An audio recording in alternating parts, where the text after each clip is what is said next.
Hello, everyone. Welcome back to Knit a Spell. I'm your host, Katie Rempe, and today we have a truly enchanting guest, Daniela Simina. Daniela is a folk magic enthusiast, a teacher of various esoteric subjects, an author writing for Moon Books Publishing, a wool spinner, a fan of knitting, plus other associated shenanigans.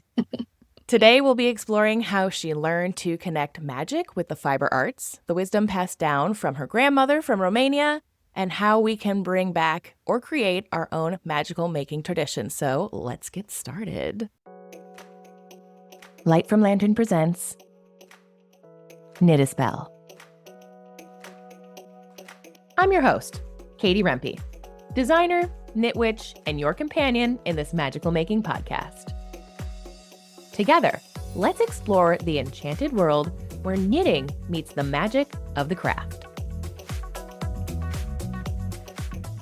I'm so happy to have you here. Thank you so much for coming on. Thank you, Katie, for having me. This is a truly enchanted space that you are creating, and I am honored and very happy to be part of it. So thank you for having me today. Let's start with, how did you first learn to connect spell work with yarn and fiber? This is an apparently simple question, but it's actually not. Because gaining exposure to yarn magic didn't actually coincide with me diving straight into it.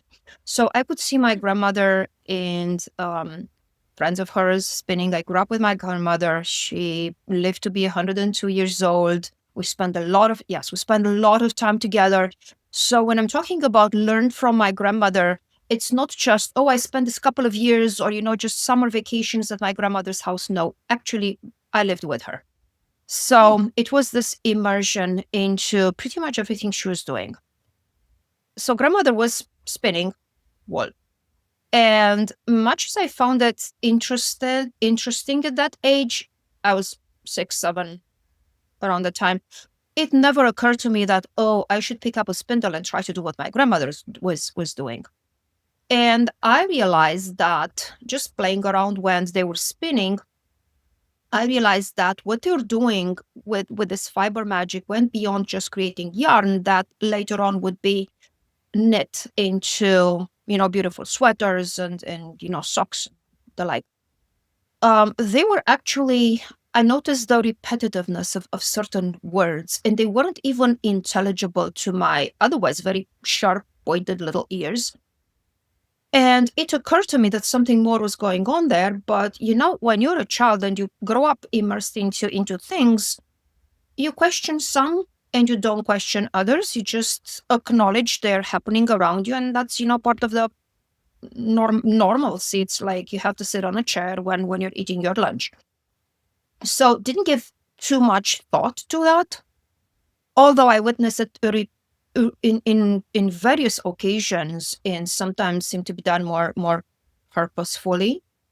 The recitation was there were chants, and they were like targeting certain aspects like healing or abundance, or I heard, I'll try to translate this in English from Romanian, like defend us, protect us, or keep the evil away, things like that. And I was like, that's interesting, but never really got any closer, to dig into this.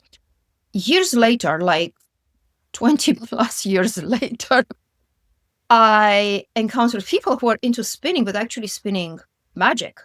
And in them sharing with me what they're doing and how they're doing and why they're doing it, I'm going like, wait a minute, this sounds an awful lot familiar to me because this is what I witnessed when I grew up. And getting, talking about it, I realize it makes up a beautiful devotional practice, whatever the aspect of the deity, the divine you're connected with, or whatever your spirit guides are. It makes up a beautiful devotional practice, the knitting and the spinning and the crocheting and all that, fiber arts. And it's also powerful. So it was actually in more recent times, and I'm a North Germanic pagan, and there is a history of, women spinning, and spinning as being related to creating magic and laying out destiny and fate. So in recent time, that came together into my practice, and I started to spin. And I am not a proficient spinner by any stretch of the imagination. So don't think it has to be perfect. What matters is what you bring to it from your inside your heart, inside your soul, like your intent and your passion for the aspect of the fiber arts. So I think that's actually at the core of spinning, or otherwise fiber magic. Yes, a good reminder that you do not have to be perfect at Yep. your craft to enjoy it and fill it with beautiful intention. Yes, I love that. If I may add here, we're living in a society where perfection is highly praised, and people put an awful lot of pressure on them to be perfect into something, which, don't get me wrong, I'm a perfectionist in some areas of my life, but I try not to be a perfectionist into all areas of my life. And I realized that allowing room for imperfection makes the practice less rigid, and also allows room for experimentation and growth, because oftentimes people don't pick up tasks from fear of, oh, but I'm not perfect of it, therefore I shouldn't be even messing up with it.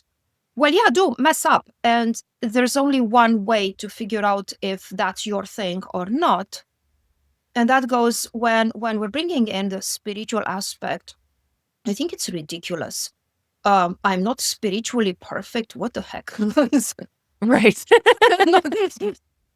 So yeah, just relax. And when it comes to fiber magic, there was a demand for people to be perfect in their knitting and in their spinning, and because those were activities that would support their livelihood. If your cloth doesn't look perfect, it won't sell. If your cloth that you're weaving doesn't look perfect, you won't be able to turn it into garments to wear. So there was a need there to be like perfect, to do it properly. But when it comes to a spiritual devotional practice or magical practice, that it's secondary. And it's a good thing to remember for us who engage with spinning, not necessarily from, pressure to make a living from that angle, but as a devotional work. This is the best I can do. I'm really willing to take this on to honor XYZ deity or spirit being or ancestor that I'm in a relationship with still. I have two thoughts reflecting on perfection. First of all, the thing I always say, which is your idea of perfect and my idea of perfect are likely very different. So there's that. It's practice makes progress instead of practice makes perfect, because it is more about learning how to do the technique consistently, perhaps, like you said, so that you get that really consistent fabric, and then maybe that's more appealing to people. But I even think that things that you think are mistakes or look a little wonky adds character and will end up being the most appealing piece that you have, like the one that was like the throwaway, or I'm just going to try this thing. I didn't know if I was going to like it. That attracts people. And I think it's because of that level of curiosity. And like you said, kind of letting go to that rigid desire to have the exact thing you have in your head, where people can kind of connect to it more and even fill in the gaps with what they're feeling. It's art, right? Mm-hmm. It's unique. Mm-hmm. Yes, That's it's the unique. difference. It's you want some degree of uniqueness here. That's why we're not opting for the mass production unless we have to, because sometimes you have to default, and we'll get there. I hope in our discussion where what happens if you don't make your own yarn?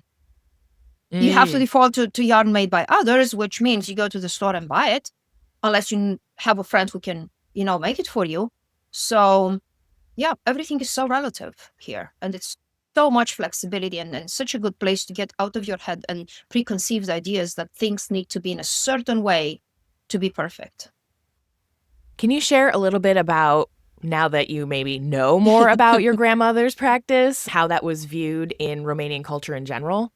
Oh yeah, so Romania has been very deeply steeped into Christianity, as that's the spirituality, that's the way of thinking there. And what I noticed growing up farther and farther away from that, what I noticed is the huge degree of overlap and intertwining of practices. And I remember even a kid having a hard time understanding why the local priest, my grandmother was going to church, and I would sometimes, go with her. And it was like, I liked it. It was super cool. It was a lot of fun stuff going on there.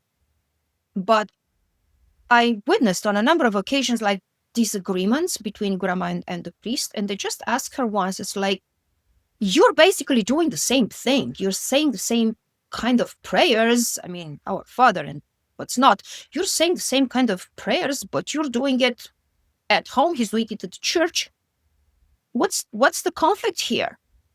And I realized that is more about a system and who wields the power.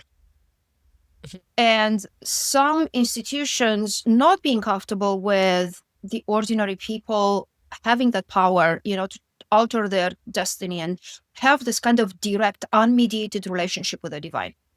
And I'm not suggesting that this was like clear or very intentional on the priest's side, but this is how he was trained. This is how he grew up. So it's something that they brought into the practice unconsciously. So this takes us to exactly to how my grandmother was seen. My grandmother was seen by the ordinary people, and by ordinary people, I mean not clergy, not our, local priest and his wife.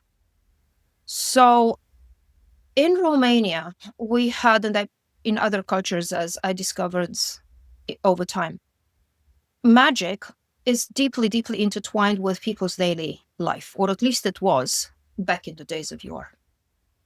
So it's only natural for a woman in the house who assists another woman giving birth to pull out, from the bag of tricks, not just Christian prayer and have, the priest come and give the blessings and all that, but also do other sorts of enchantments and formulaic recitations and appealing to other kind of powers to assist with the delivery of the baby. Or when your luck is running out and you notice the things don't align, doing things like using water, using yarn around the house, and whoever. Sometimes there were things carried out by the head of the household, which is usually the man. I'm checking it again back in the days of yore. So whoever, some other times by women in the house that had like their specific forms of they wouldn't even call it magic, because again, the mentality is Christian, but what you do is indeed magic. So that was that. And within that paradigm, my grandmother was seen as this wise woman to whom people would come for help.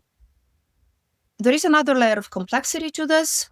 We lived under a communist regime, and everything was very politicized, and it was this cracking down on what they called superstition and belief into the metaphysical and into the other. And it's like nothing but the materialistic paradigm that the leading party, the leading powers were enforcing it. So all this had to be done underground. Church activity was tolerated. So we never had it as bad as it was in communist Russia. Never, ever. It was never this bad. So there was a large degree of tolerance toward religion. It was certainly not encouraged, but it wasn't this massive, okay, we're going to shut down all churches nationwide and we're going to put to jail all the people who go to church. It didn't go that bad. However, if you're like my grandmother, a medicine woman and an active proponent of the old ways, you have to, know how to lay low. So I witnessed how people would come to grandmother and they would do things secretly for a number of reasons. First, you don't want to be the scorn of those who don't believe in old, Right. the modern mentality. This doesn't work well. Yeah, has to be seen. So you want to avoid the scorn and kind of losing your credibility as a really wise person. My grandmother was highly educated for, her time and very wise in every aspect. So she didn't want to lose that respect that people had for her. And her situation was the situation of every single medicine woman. And my grandmother was a fairy seer, an aspect of her practice that I don't have the English equivalent for. Fairy seer is a little bit of an arbitrary term. And for context, it means that the person who's a fairy seer receives their knowledge from fairy beings. And in Romania, same as in Ireland, same in Scandinavian countries, fairies aren't itty bitty 3D things that come and sit on flowers to make your garden look pretty. It's nothing like that. We're talking about beings with agency, very powerful. They can influence weather. They can influence the abundance, the luck of a household. They can influence fertility in, land and animals, which is hugely important if you think rural communities. And in Romania, they were even incorporated, their holidays are still incorporated in the church calendar by the name of these fairies themselves. So I have two major groups, Sunziene and Yele. And you have the feast of Sunziene and the feast of Rusali, which is Yele. So you have them in the church calendar of holidays. So when I'm saying fairies who come and give knowledge to medicine women or medicine men, I'm talking about beings of power. So this is where my grandmother, that's where she credited her knowledge to come from mostly. And she could see them, she could interact with them. Interesting childhood, I know. Wow. How did she learn to work with these beings? Was that something that was brought up through her ancestors, through her mother and grandmother, just because it was more accepted back then before all of this modern oppression came in? So my grandmother, I'm lucky son, my mother's side, I can trace our family, our lineage way, way, way back. So my grandmother had a grandmother who was a very, very well-known medicine woman. So she used to tell me about the village that they were living, and her husband actually, they owned the land and the village. So back in the day when you could own a village. And they had people, they used to bring in people from far away. So grandmother was telling me they will come with oxen, the horse cart, bringing the ill people to her house. So she would actually help them. And sometimes there were magical type of ailments, people believed to be possessed or other kind of ailments. And sometimes she was delivering cures for very physical, practical, like an injury. This guy broke his leg, log came and, broke his femur while, doing or shin while working in the woods, cutting, lumber. Sure. So they would bring those people to her for healing. And she had this incredible reputation. And she didn't do it for money because, again, they were owning the village. Okay. So Right. the land and everybody. So it was but it was always this kind of mutual exchange. So people would come, and it was understood that an exchange has to happen. So you're giving the knowledge, the healing, the effort, the time, and people would express gratitude in various ways. And that's where it started. It wasn't like a constant, and it wasn't like going to school either. Hey, time's up. Now we sit down and we talk about this and let's practice this in the form of running a lab, and then you do a lab report. So it wasn't like that. It was very organically blending into everyday living. People got injured as part of everyday living, doing menial tasks. And some people, because there were several children in the household, some daughters or sons picked up on that interest and started to ask more questions and wanted to learn more. Some others wanted to have nothing to do with it. So my grandmother was, among her three sisters, she was the only one who actually cared about these things. Her mother didn't care about these things. So she learned from her own grandmothers. And here we are. My mom was a very gifted psychic, so she liked to read for fun. I've been never an occupation, but she liked to read for fun. Coffee cups. Fun. Yeah, and parentheses. They try to teach me that, and my mom is like, "And what do you see?" I'm like, "Coffee grounds." And it's like, no, but this over here, it's like, yeah, Lipstick. that's 2 coffee grounds over here and another. So not my thing. And my grandmother was very eager to learn from her own grandmother all this healing and all this old wisdom. And then here I am in my family. And I was like, I want to know everything, dark, white, bright, not, I want to know it all. So as I grew up, I became more and more inquisitive about it. So Well, and that's how you my had a great grandmother. opportunity through living with her, so that's helpful. Oh yeah, I mean, I'm like, oh, I'm coming at this, from a place of privilege in that regard. Sometimes things just line up for a reason, right? Keep the knowledge going. Got to make it easy Absolutely. sometimes in order for it to have the opportunity to spark the interest to begin with. Yep.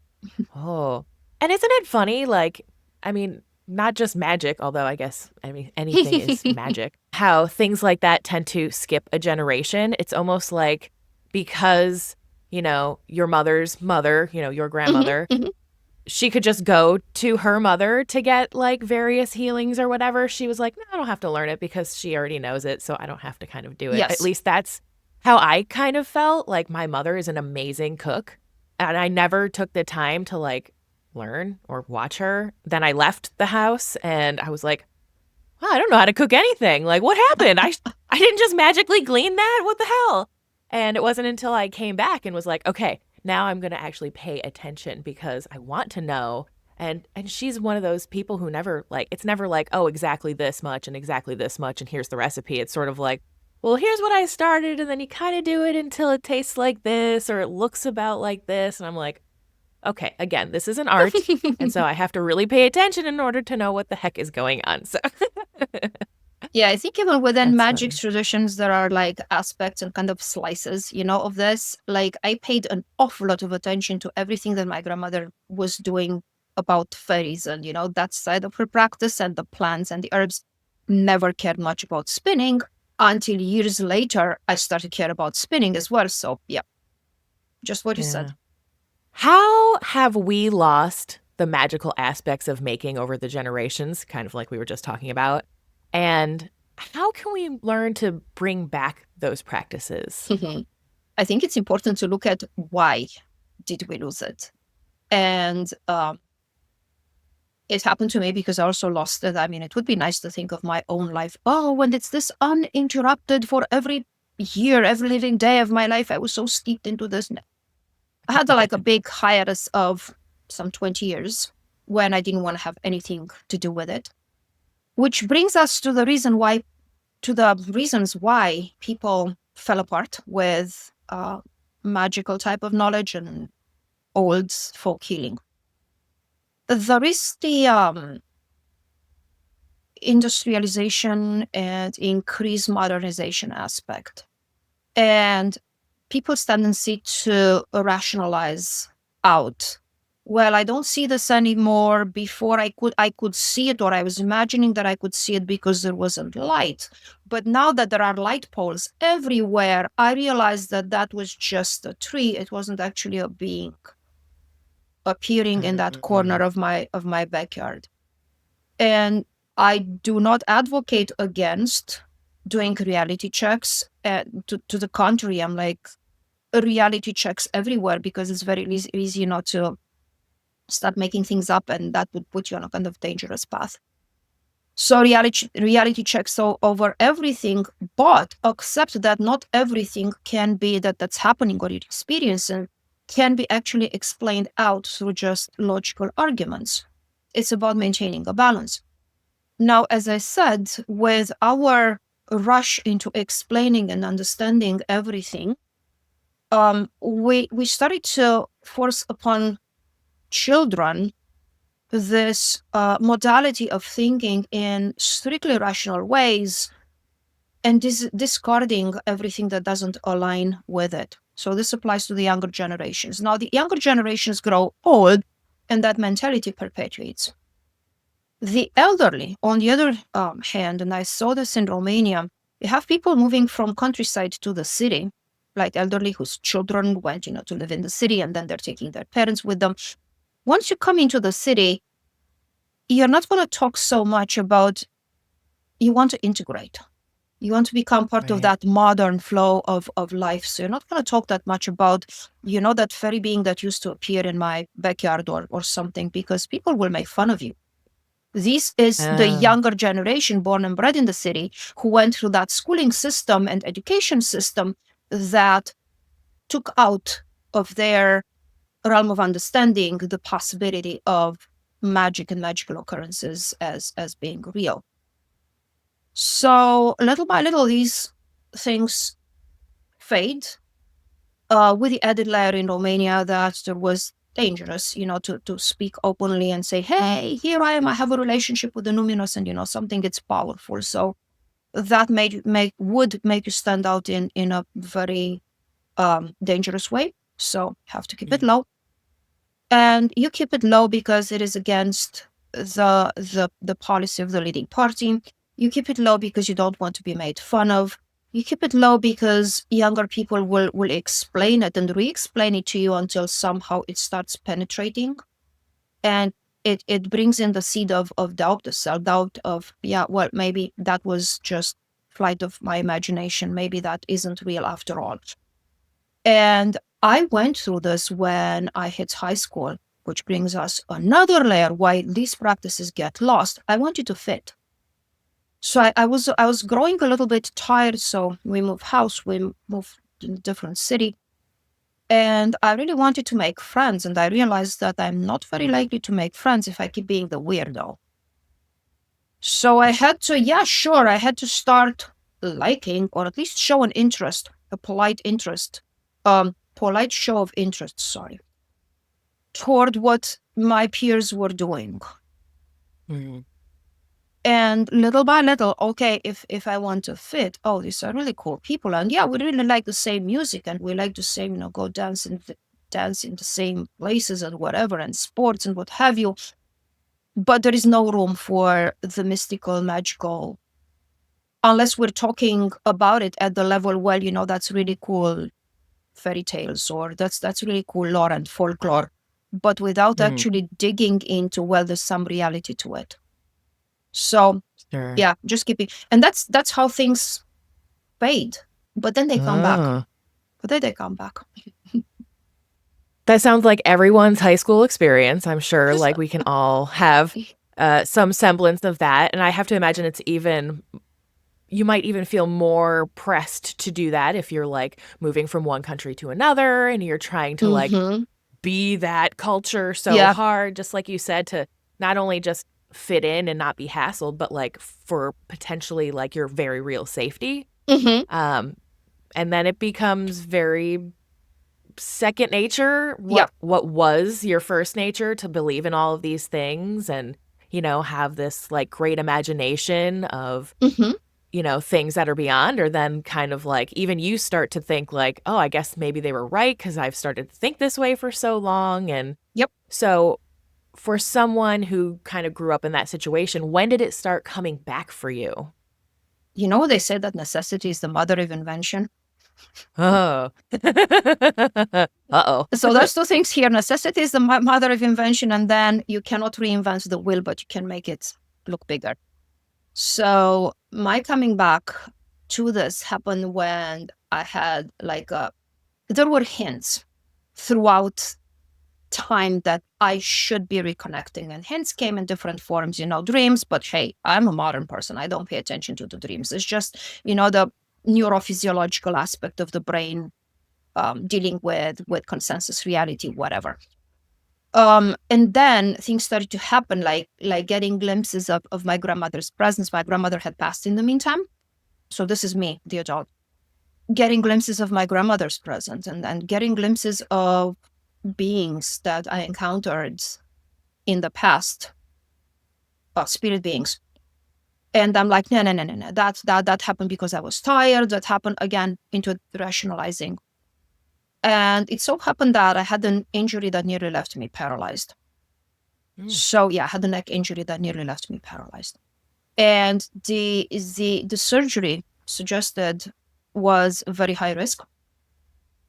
And the doctor who diagnosed and basically overview my treatment, was the same doctor who at the time was taking care of the Saints football team in New Orleans. So he was like, and my faith was, if he can put together those guys, from the accidents and injuries they can suffer, he can surely help me. And he said, well, that's the only viable option for you. You have to have surgery, because if you don't, you're going to be paralyzed on your left side, which I'm obviously not. And if you have it and something goes wrong, you're going to be quadriplegic, because it's your C5, C6, so cervical vertebrae 5 and 6. So it was something happened to them. And at that point, I'm like, I'm not ready. I started to tap by necessity into my own intuition and assess, am I supposed to have the surgery or not? So willy-nilly, I had to reconnect with me. And the doctor told me the same way. We're going to try all the treatment options, because he's like, I'm very reluctant to tell you what to do. Okay. So leaving it up to you. So I willy-nilly had to tap into my intuition and start thinking. And I realized that if I go in the yard and walk barefooted and sit by certain trees, back in time to childhood years, I would get again to hear that guidance and being told what to do. And then I had the spirit beings popping, and I still rationalize it out. And then something happened that I ended up by chance, you see the bunny ears, the quotes, air quotes here. I ended up in a course about energy healing. And the teacher presenting sounded so much like my grandmother. And maybe it sounded like my grandmother only in my mind. Right. But it sounded so much like her. And you put your hands like here, and you put your hands like here, and you do like this. And like, okay, I'm getting back into energy healing. So my coming back was through that. And sure enough, I never had the surgery. I have a full yoga practice. I can do headstands. I can do drop back bends. I can go horseback riding. I can do whatever I want with due precautions, and exercises to keep my, so physical therapist and the good medical supervision were very important. But basically I managed without surgery and heal. So to me, that was the moment. And then it was like the floodgates open, because when I started again reconnecting and working with energy through different modalities available to study and learn here in the States, my perception turned back to what it was when I was a kid. And I knew that I can no longer deny the reality of this interaction that I was having with the spirit world. And I'm like, okay, here we go. Grandma, I'm ready to learn more. What an incredible story. That is amazing. So do you do energy work now? I do. The thing that I like doing the most is actually not doing it on people. I mean, sometimes, yes, you need, it's like there is a spot on your coat that you can't really brush yourself. So you'd ask another person to brush it. So blind spots. So myself, I occasionally ask a friend, hey, can you kind of check and see what's my energetic status, because I do have blind spots. So I believe it's cool to have someone fluffing your energetic feathers once in a while, but I think it's best if you can do most of the work by yourself. And what I like doing the most is teach people how to do it. So rather than, I'm like, okay, I'm going to see you once or twice max. But if you really, I don't want the codependency. I don't want you to have to come and see me every single freaking time. So I'm teaching a class, take the class, come in for explanations, extras if you need, but take charge and do it yourself, because it's doable. Teach the people how to fish instead of just always feeding them. Absolutely. Yes. That was always my mentality when I worked at a yarn store and people would come in with issues in their knitting and they would just give it to me and be like, can you fix this? And I was like, yeah, can you? And they would be like, well, no, that's why I'm here. And I'm like, cool, this is what I'm going to teach you. Like, you're going to see what's happening here. You're going to do it. I'll tell you how to do it so that when this happens again on a weekend or whatever, and you can't just come in, you'll be able to fix it. It's very empowering and it makes things less scary when you understand it. So absolutely. there you go. Absolutely. Yeah. So you mentioned herbs and enchanted waters in your yarn magic. Have you ever incorporated them into the blocking process of knitting or the making or spinning, whatever you're doing there? Let's talk about blocking. So we're talking blocking Okay. about apotropic, like things, to influence you, like blocking them. Oh, So, yeah. and I like to think of it as a 2 steps process, 3 steps process, actually. First, cleanse whatever affected you energetically in a negative way. And of course, I can prepare, for us. Here I have, the yarn, and I have these are infused oils. So it's just herbs with, there's not the original content. I just like the size of the bottles. So I use the bottles. They come from a different product, but it's oil, basically almond oil infused with herbs. And it's exactly what it sounds like. I'm putting the herbs in, I'm pouring the almond oil on top, expose them to sunlight for a little bit, asking for that solar energy to infuse them. I keep them on the windowsill or outside on a porch. No animal ran away with them so far. So I leave them outside on the porch for like some lunar energy and ask that, to bless them, create this balance in between lunar and solar types of energy and cycles. So if that appeals to you, do it. If it doesn't appeal to you, forget what I just said.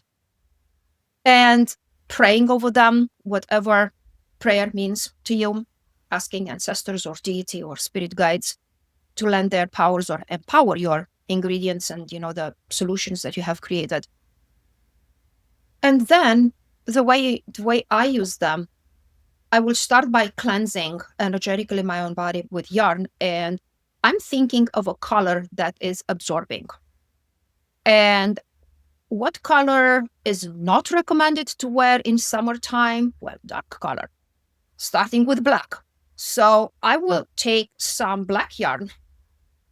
This is yarn that I spun, but again, you can take any kind of yarn. If you're not into spinning, go buy some yarn. I prefer natural fibers because for ecological reasons, they disintegrate. If I have to throw them in the trash, they will disintegrate. If I have to toss them in the toilet, yep, there's a place for that. So they will disintegrate if I'm going to bury them somewhere in the yard. So I'm just getting a little bit of black yarn and I'm going to sit with it and focus on the aspect of cleansing everything that doesn't belong within my energetic field. Anything that creates blockages, anything that ails me, anything that could possibly generate disease physically, emotionally, mentally. And I'm going to add a little bit of, that's not the one, I need the other. So this oil, my favorite for cleansing is frankincense. That's a mix. I have a little bit of frankincense. I have a little bit of bits of birch bark in here. And I'm going to just wrap the thread with those herbs. And while I'm doing this, I'm going to ask for frankincense, which is a resin, comes from a tree, so comes from a form of consciousness that's alive, as personhood.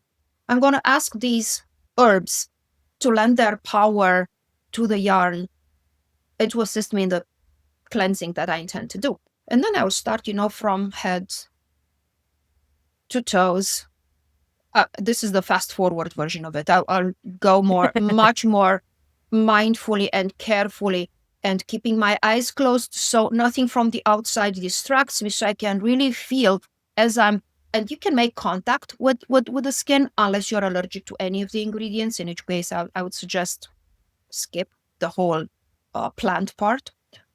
And I will go, through my energetic body, going over the clothing. If you can go over bare skin, good.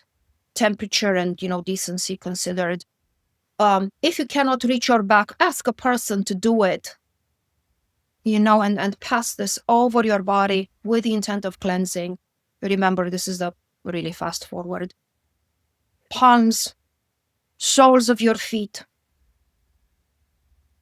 And this is the cleansing part. Okay. What are you going to do with this? You toss it in the trash. So I know some people are fans of burning it. It may smell. It may leave some, residue. These are oils. These are flammable. So careful. I'm just tossing it in the trash.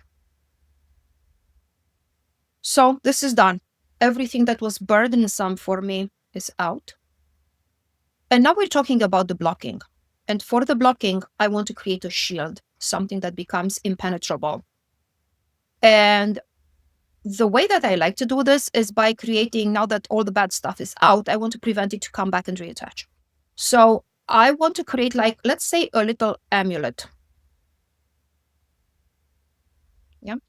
And I'm taking this on purpose because it matches pretty much, the sweater that I have, and you'll see in a second why. So I'm going to take this and I'm going to use some protective oil. For protection, I like mugwort. This is mugwort, St. John's wort, and vervain, all combined. You can see the little residue here, and just pour the oil, leave it out in the sun for a day, 2, 3 more. It will only grow better with time because the oil absorbs. If you're a fan of using salt, you can add a kernel of salt. You can add a crystal to the bottle. Personalize here. There's no really hard and fast rules here. And then you're going to put it on the thread. And then what am I going to do with this thread? I'm going to sew it somewhere into my sweater. And it's going to be like on an inconspicuous part, and just use the needle to kind of weave it, let's say, in the hem. And from something like this, you can put it in like 3, 4, 5 garments, because what you need, it's like a very small portion of it inserted somewhere. Yeah. I don't have the needle with me, but you got the idea. Just, put this into the needle. You add a little bit to the hem or, on the inside. It doesn't matter where. And you put it there. You make sure it doesn't slip out, and you're good. And you can go like to 3 or 4 garments like this. Alternately, you can use the thread and carry it with you in some form. So find a way, maybe like a pouch, little pouch of sorts, something that you could carry with you in a pocket. The thread is easy to get lost, and toss it in the washer machine and forget that it's there. So make a little pouch, any kind of additional amulet or crystal, add the thread to whatever you use for protection. And the intent when you're making this is to block out and prevent any kind of negative disease energy to come onto you, whether that is projected toward you intentionally or unintentionally. We tend to think of blocking like, that's this person who directs, their bad thoughts toward me. And oftentimes it's not even that. You may walk, if you're more sensitive, you may walk into a space where people had an argument or something major happened, and you picked up on that energy, and that will affect you. I mean, it's like brushing through the energetic imprint of others, and you're taking that on without even people intending to give that to you. So if you are in that category of overly sensitive to these kind of things, just a little bit to carry with you that's been blessed. And any kind of fiber would do. You can actually make it into use a little bit of this fiber and knit it or crochet it into a garment, like a scarf or a headband or mittens or what have you. Just a little bit of this, a length of thread, some show here like a foot, and incorporate that into whatever you're knitting or weaving. And that wearing that adds a layer. Never mind about washing it. That is not the problem. Once the energy is absorbed into whatever you're doing, it stays there. So reinforce it maybe once every few years, or whenever you feel like, I need to reinforce this. So adding more thread to something. The other thing that I wanted to mention, let's say that you don't want to wear anything wool or anything that's knitted or crochet or anything. You probably have garments that have buttons. So get one blouse, pants, jacket, whatever you want that has buttons. Get a piece of thread that matches the color of what you're wearing. So notice that color correspondence is very relative here.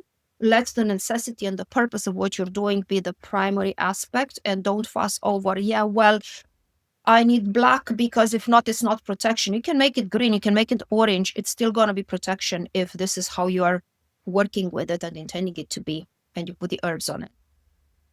And you can sew a button using like a regular, this happens to be black, but you just sew one of the buttons on your shirt or a little bit of something on the hem with regular thread. So smart. You have no excuse not to include it in some way. And this is something I saw my grandmother doing. So she used to do it when I was at school. I came back a number of times with evil eye. And it turns out the evil eye is a reality. So back in the day at school, we had these blue uniforms and we were wearing red ties. And grandmother, so what she did, she took some, red, and supposedly red repels anyway, the evil eye. Well, it wasn't enough in my case. So she used to put some threads, additional threads, kind of hemming my little red tie with things that she blessed or things that I was using, in PE. The PE thing, the t-shirt. So she had like done like a little flower, little embroidery on my shoulder. But it was like a little blue flower. I remember it to the day. But that little blue flower, on my t-shirts was special. Or a monogram. If you have to label your kids, send them to camp and you have to label make a monogram on their stuff, you can use threads that you blessed and you programmed it for, intended to be protective. And you put it there with herbs and everything and just little initial. It's practical. The child will be able to identify the item, and it's practical because it gives an extra layer of protection. That's a great reminder also. Practical magic is magic. Like, you don't have to necessarily think like, okay, what symbol do I need to research and look up and where does it need to be? Like, it can be something you already need to do that you just do in a mindful, intentional, magical way. Yeah, I mean, I'm not disregarding or discrediting symbols here because that's something that could possibly add an extra layer of power. But what is your connection with that symbol? Because just going there and picking up runes, and you're just going to, I like to read runes, the North Germanic alphabet, the runes. I read those, I work a lot with those. But there are other alphabets and forms of, so-called magical alphabets out there that I have no connection with. And I don't see if I like this symbol, like picking up a symbol just because it's listed somewhere on a website as a protective one. And I don't know what actually represents. I have no connection with the tradition that symbol comes from. So me relating to it is going to be really shallow. So I would rather go and do some cross stitch the way I saw my grandmother doing and the way I was taught to do when I was a kid, and use that to do whatever, little flower or bunny or what have you, and have that, as opposed to going for something that's esoteric and it's magical and it's fancy. It comes from grimoire material, which, by the way, grimoire material is powerful if you're really connected with that tradition, So parroting has far less value, and then wondering it didn't work because there's no connection. You're just doing something. Yeah. You're mimicking something that your energy, your intent doesn't quite flow through something that you have no connection with. So look what speaks to you. I mean, I like, to mark runes on, and by marking, I mean, dab my finger in oil and mark a piece of, garment or something. Um, but I've been in I have a relationship with runes for years. It's something that spoke to me. It's something that I constantly study and connect with. So, Right. that runes protect you for healing. Okay, let me scribble it on my card. Maybe it does Yep. something, maybe it doesn't do anything. Very good point. Okay, before we move on from blocking, so this is a very interesting take on blocking because I intended it to be so when you like in knitting, crochet, whatever, when you finish a piece, you have to, you don't have to. Oftentimes, submerging it in water afterwards will like relax the stitches and kind of even things out, make it a little bit more pliable, things like that. I had never thought until you just said everything that you could literally use it as a process for energetic blocking. Like, could you also just put the oil in the water that you're Of doing that course, practical step for? You can write the rune over it, like you just said, in the water to energize the absolutely. water. And you don't have to put Duh. oil in the water. It's enough if you get the plants themselves, because oil, okay, it might be the concern, with staining, especially if it's light fiber and you dunk it in there. And then you can do like the herbs themselves in a little bit of alcohol, medicinal Mm. alcohol. And then you add just a drop or two. We're talking energy here, so it's not necessarily the amount, the quantity. You add a drop or two of the tincture with the herbs to the water in which you're soaking, to make the stitching look more uniform. So yeah, absolutely. You can just sprinkle some of the herbs, just make sure they don't stain whatever you're doing. But tincture, it's going to be diluted enough not to stain or harm the fabric in any way, and it's going to be potent enough to deliver that layer of what you need. So yeah, that Oh, works too. see, I love when the worlds collide. So you mentioned a little bit about using like the black color to absorb Mhm. energy.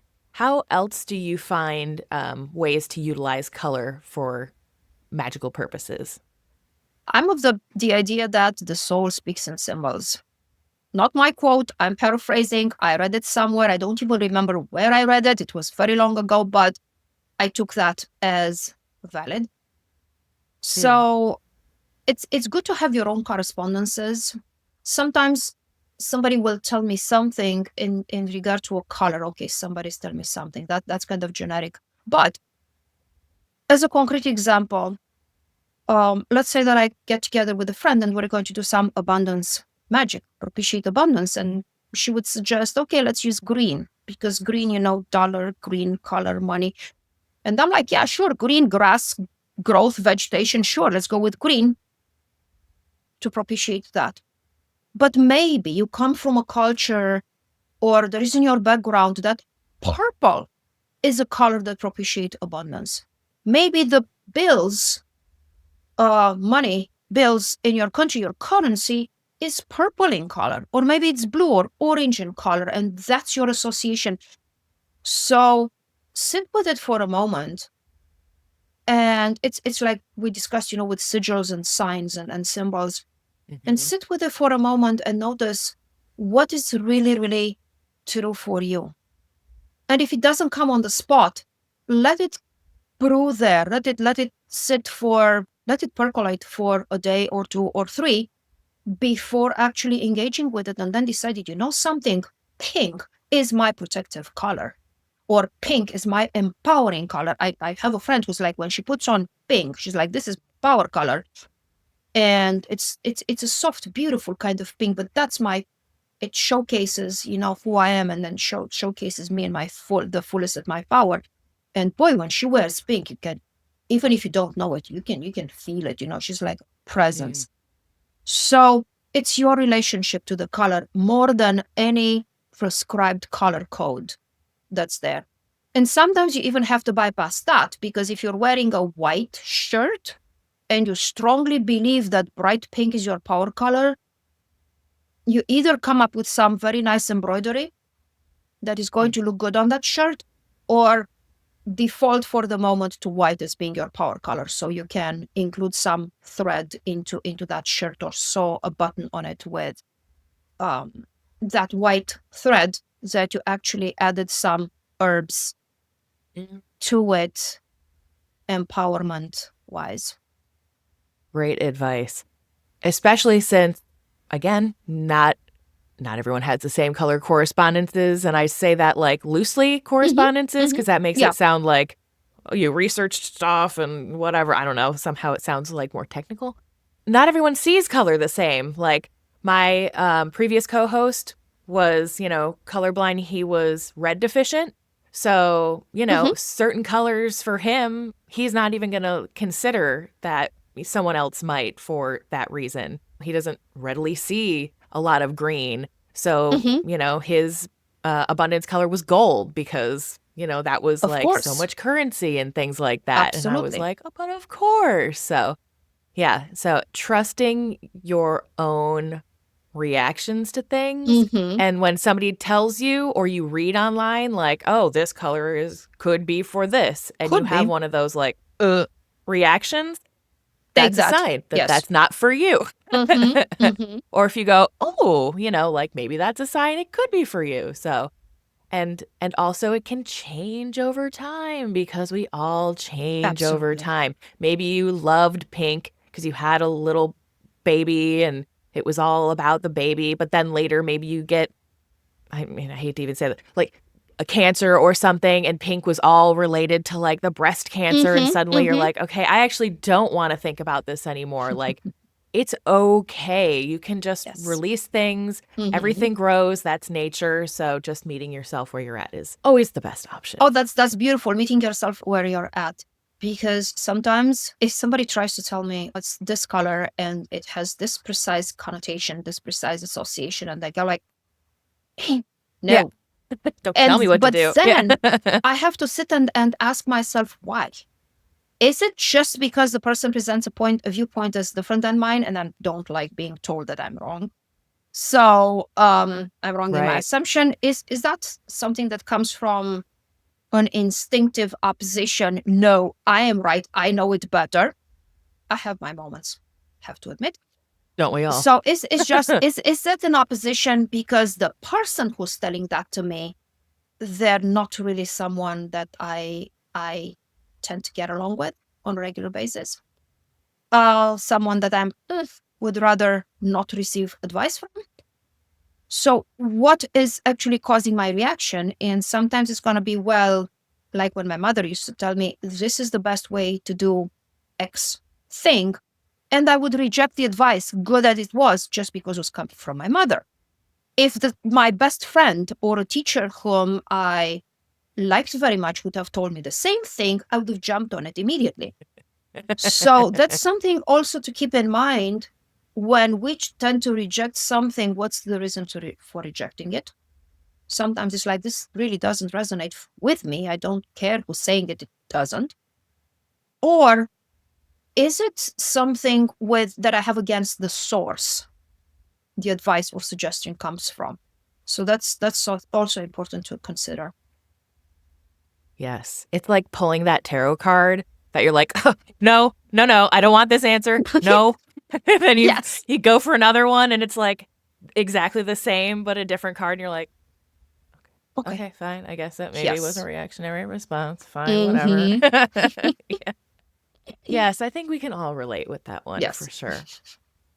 Are there some other simple yarn-based magical techniques that crafters can start incorporating into their practice that you could suggest? Yes, this is something that takes me all the way back to my childhood. If you never tried spinning, I would suggest you try. I'm a really lame spinner. So this is how a lame spinner would spin. So this is my spindle and my yarn. And it's just, I would go like this. So usually I have a bowl that, okay, so it goes like this. And while I spin this, I think of something that I want to attract into my life. And this is, for example, red. I'm thinking that I really want good health.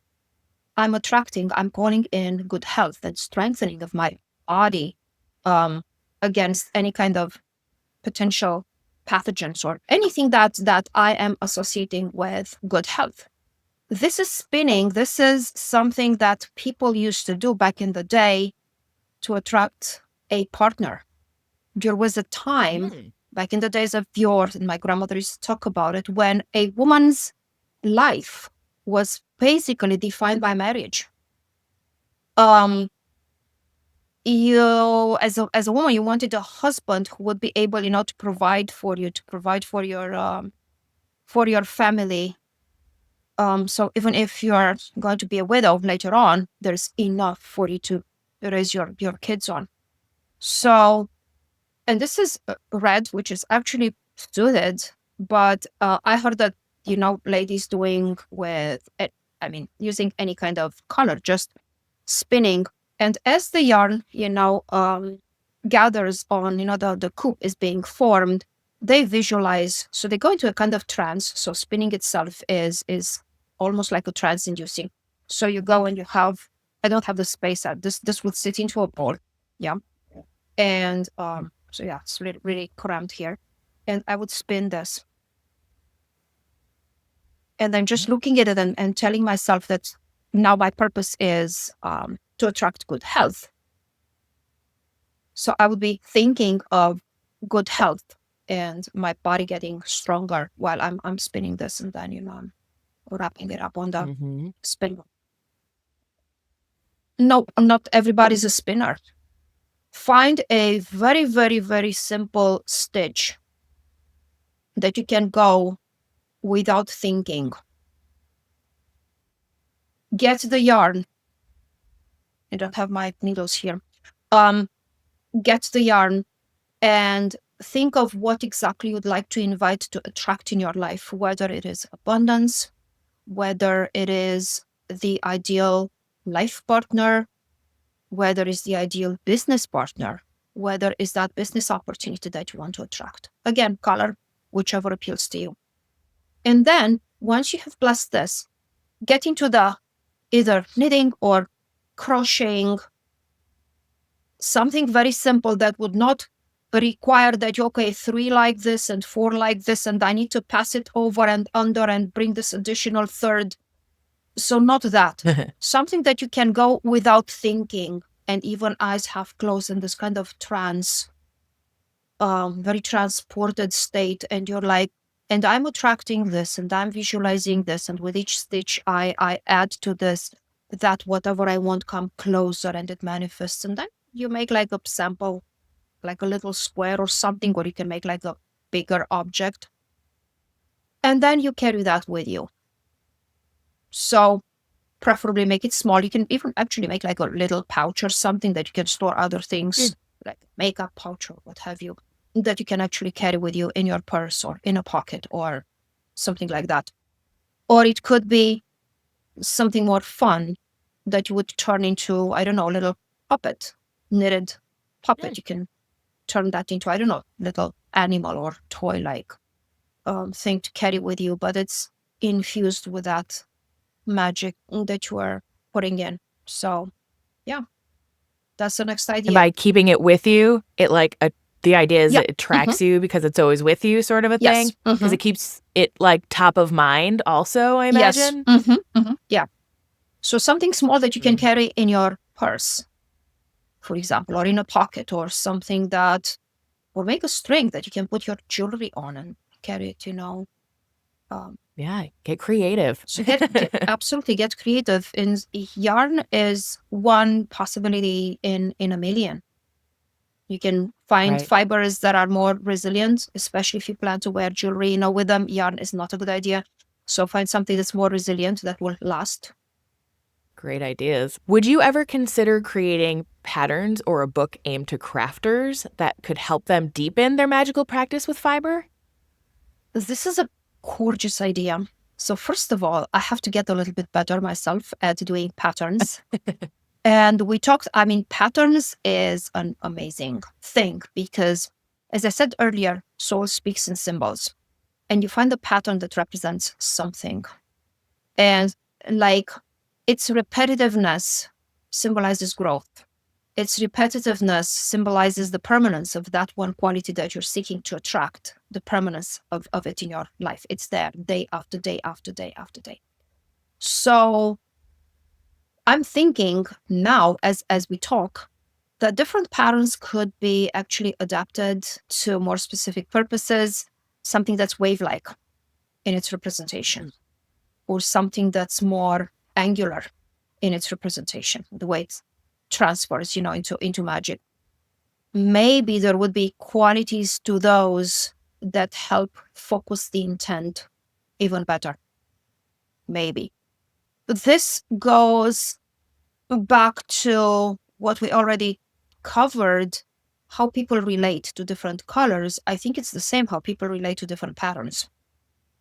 So maybe not a book, but something short that would appeal to especially people who are newer to this kind of magic, to yarn magic. So something that's not like a treatise and it's super intimidating. But I think that would be a great one for me to create, and also adds the component of, the herbalism and how to incorporate that. So a little bit of everything we discussed, plus some specificities about, I would use this pattern to manifest this kind of thing. And I would use this pattern incorporating symbols, basically. I would use these patterns to create protection. And I would use this pattern to attract XYZ. That sounds like an interesting project for me to pursue. Thank you. Yeah, well, in your free time, just letting you know. There'd be an interest for it if you happen to find, room in your schedule. Oh, I will. That's okay. That's too appealing, to let go of. So yes, I will. Good. All right, well, keep us posted. Yes. And then, that'll be a great reason to have you back. Well, Daniela, thank you so much for all of your amazing stories, all your advice, the demos. This was so amazing. I just know that all of our listeners are going to love this. Can you please share with everyone how they can follow you, where your books are at, where you're going to be teaching, all that fun stuff? So my books, and one of the books that I wrote is Fairy Herbs for Fairy Magic. So if you really need an herbal compendium on how to use herbs for different purposes, that's the one. My books are available through Amazon, but they're also available through all major book retailers like Barnes & Noble. So you can go to your local bookstore, and if they don't have my books, Daniela Simina, everything is published under my legal name, Daniela Simina. If they don't have them, they can order the books for you. Events, I have a Facebook author page, Daniela Simina author page. So that's the one. And everything that I teach always appears there. I also have a Blue Sky. That's recent. I'm getting the hang of it. So it's Blue Sky and Instagram. Same. I'm there. Daniela Simina. Instagram is actually Daniela Simina 1. So, but if you go by Daniela Simina, chances are I'm the one. And it is one, talking about fairies and herbs and assorted shenanigans. That's for sure me. And I do have a blog, Whispers in the Twilight. I don't have much on knitting or fiber magic on it as of now, but that's supposed to change based on the conversation that we just had. That's the place where I share a lot from my own personal experience. And it touches a lot on how things change and meander through a person's life and how a spiritual path changes. And you can be authentic, even apparently you may not be consistent, because all is change.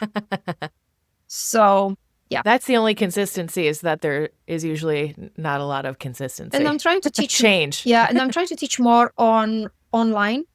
So again, through Daniela Simina author page, that's where, and Blue Sky and, Instagram, that's where I will let people know when I teach my classes online.